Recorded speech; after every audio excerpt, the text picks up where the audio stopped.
സല്ലല്ലാഹു അലാ മുഹമ്മദ് സല്ലല്ലാഹു അലൈഹി വസല്ലം. സല്ലല്ലാഹു അലാ മുഹമ്മദ് സല്ലല്ലാഹു അലൈഹി വസല്ലം. പറഞ്ഞാൽ സോഷ്യൽ മീഡിയകൾ നാളെ ചിലപ്പോ പറയും, മുസ്ലിയാരെ നിങ്ങൾ ഏത് ലോകത്താ ജീവിക്കുന്നത്? എന്റെ കാസർഗോഡ് ജില്ലയിലെ പ്രിയപ്പെട്ട ഉപ്പമാരെ, അത് കേൾക്കുന്ന ഉമ്മമാരെ, കാസർഗോഡ് ജില്ല എന്ന് പറയുന്നത് ദീനീപരമായി വലിയ ഉന്നതിയിൽ നിൽക്കുന്ന ഒരു നാടാണ്. മഹാന്മാരായ ഔലിയാക്കളെ സ്നേഹിക്കുന്ന ഒരു നാടാണ്. മഹാന്മാരായ ആലിമീങ്ങളെ സ്നേഹിക്കുന്ന ഒരു നാടാണ്. മഹാന്മാരായ സയ്യിദന്മാരോട് വലിയ ആദരവ് പുലർത്തുന്ന ഒരു നാടാണ്. എന്ന് മാത്രമാണോ, ദീനിന്റെ ശിആറുകൾ ഏകദേശ ആളുകളും തലയിലടക്കം ധരിച്ചിട്ട് ദീനിന്റെ ശിആറ് വെളിപ്പെടുത്തുന്നൊരു നാടാ അതേ കാസർഗോഡ് ജില്ല എന്ന് പറയുന്നത്. പക്ഷേ നാണക്കേടെന്ന് പറയട്ടെ, പ്രയാസകരമെന്ന് പറയട്ടെ, മനസ്സിനെ വേദനിപ്പിക്കുന്നത് എന്ന് പറയട്ടെ, ഇസ്ലാമിന്റെ പേരിലുള്ള ചില ചെറുപ്പക്കാർ അവർ കാട്ടിക്കൂട്ടുന്ന പുതിയ ആചാരങ്ങൾ കാണുമ്പോൾ തലതാഴ്ത്തി പോവുകയാ. വിവാഹം ഉറപ്പിക്കാൻ വേണ്ടി പോയതാണ്, കാണാൻ വേണ്ടി പോയതാണ്. പെണ്ണ് കാണാൻ വേണ്ടി പോയാൽ പുതിയ ആപ്പിളയാകാൻ പോകുന്നവൻ പെണ്ണിന്റെ കഴുത്തിൽ മാല കെട്ടിക്കൊടുക്കുകയാണ്, അവളെ കഴുത്തിൽ തൊടുകയാണ്, അവളെ വായിൽ ചോക്ലേറ്റ് വെച്ച് കൊടുക്കുകയാണ്, കയ്യിന്റെ മേലെ മോതിരിട്ട് കൊടുക്കുകയാണ്. ഓ വയല് കേൾക്കുന്ന ചെറുപ്പക്കാരാ, നീ ഉദ്ദേശിച്ച വിവാഹം ഏതാണ്? നീ ഉദ്ദേശിച്ച വിവാഹം ഏതാണ്? നമ്മുടെ നാട്ടിൽ പ്രത്യേകിച്ച് കേരളം എന്ന് പറയുന്നത്, പ്രത്യേകിച്ച് ഇന്ത്യ രാജ്യം എന്ന് പറയുന്നത് എല്ലാ മതക്കാരും ജീവിക്കുന്ന ഒരു നാടാണ് നമ്മുടെ ഇന്ത്യ രാജ്യം, അല്ലെ? പല സംസ്കാരങ്ങളുണ്ട് ഇവിടെ. ഒരു മുസ്ലിമിന്റെ സംസ്കാരം മാത്രമാണോ? അല്ല, ഇവിടെ പല സംസ്കാരങ്ങളുണ്ട്. നിങ്ങൾ ആലോചിച്ചു നോക്ക്, മോതിരം ഇട്ട് കൊടുത്തിട്ട് വിവാഹം എന്ന പേരിൽ വിവാഹം നടക്കുന്ന സംസ്കാരങ്ങളുണ്ട്, ഇല്ലേ? മോതിരിട്ടെടുക്കലോടുകൂടെ അവന്റെ വിവാഹമായി. ഇങ്ങനെ വിവാഹമുണ്ട് പല മതക്കാരിലും. കഴുത്തിൽ താലി കെട്ടിക്കൊടുത്താൽ അവന്റെ മതപ്രകാരം, അവന്റെ ആചാരപ്രകാരം അവനതാ അവന്റെ വിവാഹം കഴിച്ചു എന്നാണ് അവന്റെ മതാചാരപ്രകാരം.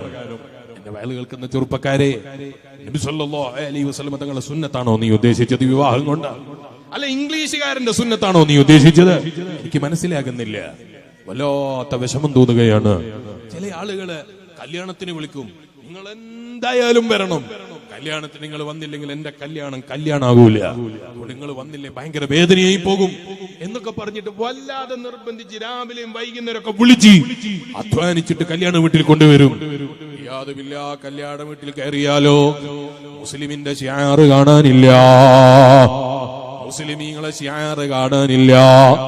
ആണ് പെണ്ണ് കലർന്നിട്ട് കല്യാണ വീടാണ്. പോരാ, വിവാഹം കഴിയാത്ത പെണ്ണിന്റെ കൈയും പിടിച്ചിട്ട് ഇവ സ്റ്റേജിന്റെ മേലെ കയറുകയാണ്. മുസ്ലിയാരെ, ഇന്നല്ലേ സേവ് ദ ഡേറ്റ് എന്ന് പറഞ്ഞത്? സേവ് ദ ഡേറ്റ് ചെയ്തത് കൊണ്ട് മോനെ ഇസ്ലാമില് വിവാഹമാകുമോ? ഇസ്ലാമില് വിവാഹമാകണോ? നിക്കാഹ് കഴിയാതെ വിവാഹമാകൂല. എന്റെ മകളെ ഞാൻ നിനക്ക് വിവാഹം ചെയ്തു തന്നു, കൂട്ടിച്ചേർത്ത് തന്നു എന്ന് പ്രഖ്യാപിക്കുകയും നേരപ്പുറത്തിരിക്കുന്നവൻ നിങ്ങളെ വിവാഹത്തെ ഞാൻ സ്വീകരിച്ചു എന്ന് പ്രഖ്യാപിക്കുകയും ചെയ്യാത്ത കാലത്തോളം ഒരിക്കലും അവന്റെ വിവാഹത്തെ ഒരിക്കലും സ്വഹിയായി കാണാൻ നിവൃത്തിയില്ല. ഇതല്ലേ മുസ്ലിമിന്റെ വിവാഹം എന്ന് പറയുന്നത്? അല്ലാഹുവിന്റെ റസൂൽ മുഹമ്മദുർ റസൂലുള്ളാഹി സല്ലല്ലാഹു അലൈഹി വസല്ലം തങ്ങൾ കാണിച്ചു തന്ന വിവാഹം ഇതല്ലേ?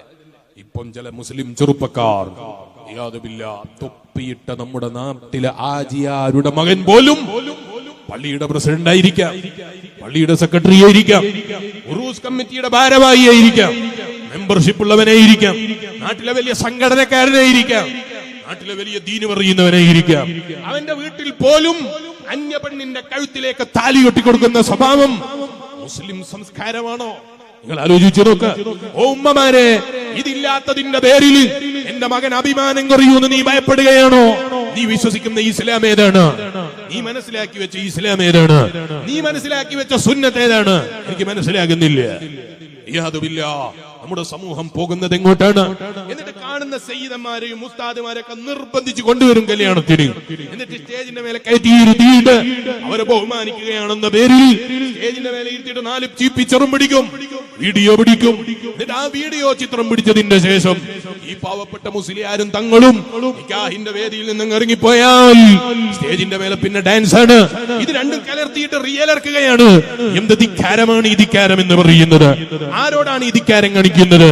അപ്പൊ ചില ആളുകൾക്ക് ഒരു സംശയം, മുസ്ലിയാരെ, അമുസ്ലിമായ മനുഷ്യൻ ഇസ്ലാമിലേക്ക് കടന്നു വന്നാൽ, അമുസ്ലിമായ മനുഷ്യൻ ഹൈന്ദവ സുഹൃത്താണെങ്കിൽ അയാളെ വിവാഹം നടന്നിരിക്കുന്നത് അയാളെ ഭാര്യയുമായിട്ട്, അയാളെ മതാചാര പ്രകാരമാണെങ്കിൽ, അയാൾ ഇസ്ലാമിലേക്ക് കടന്നു വന്നാൽ രണ്ടാമത് ഭാര്യയും ബാപ്പയും ഉമ്മയും അതുപോലെയുള്ള ആളുകളൊക്കെ ഇരുന്നിട്ട് സാക്ഷിയെ 2 ആളുകളെ ഇരുത്തിയിട്ട് ഒരു വലിയുമായിട്ട് നിക്കാഹ് ചെയ്യേണ്ടതുണ്ടോ?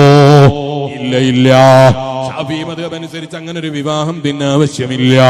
അവന്റെ മതാചാര പ്രകാരം അവന്റെ മതമനുസരിച്ചിട്ട് അവന്റെ വിവാഹം നടന്നിട്ടുണ്ടെങ്കിൽ അവൻ ഇസ്ലാമിലേക്ക് കടന്നു വന്നാൽ പിന്നൊരു വിവാഹത്തിന്റെ ആവശ്യമില്ല. എന്തുകൊണ്ട് ആവശ്യമില്ല? അവന്റെ മതാചാര പ്രകാരം അവന്റെ വിവാഹം റെഡിയാണ്.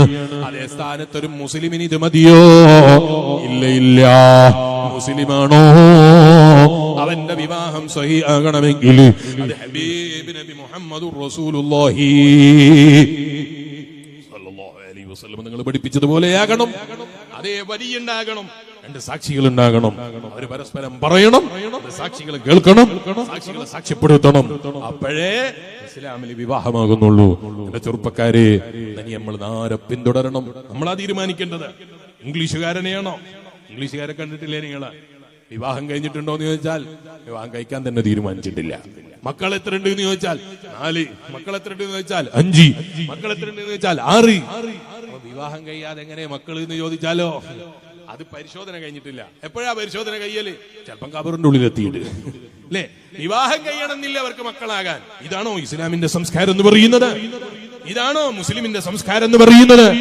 ഓ വേല കേൾക്കുന്ന ചെറുപ്പക്കാരാ, ചെറിയ സന്തോഷ നിമിഷം വരുമ്പോഴേക്ക് അല്ലാഹനെ മറക്കുന്ന വിഡ്ഢികളായാൽ, ചെറിയ സന്തോഷ നിമിഷം കിട്ടുമ്പോഴേക്ക് ലോകത്തിന്റെ മുഴുവനും അധിപനായ അല്ലാഹ് തരുന്ന നിയമത്തിനെ കുറിച്ച് ബോധമില്ലാത്തവരായാൽ, അതിനെക്കുറിച്ച് ചിന്തയില്ലാത്തവരായാൽ നമ്മൾ എത്ര നാശം പിടിച്ചവരാ.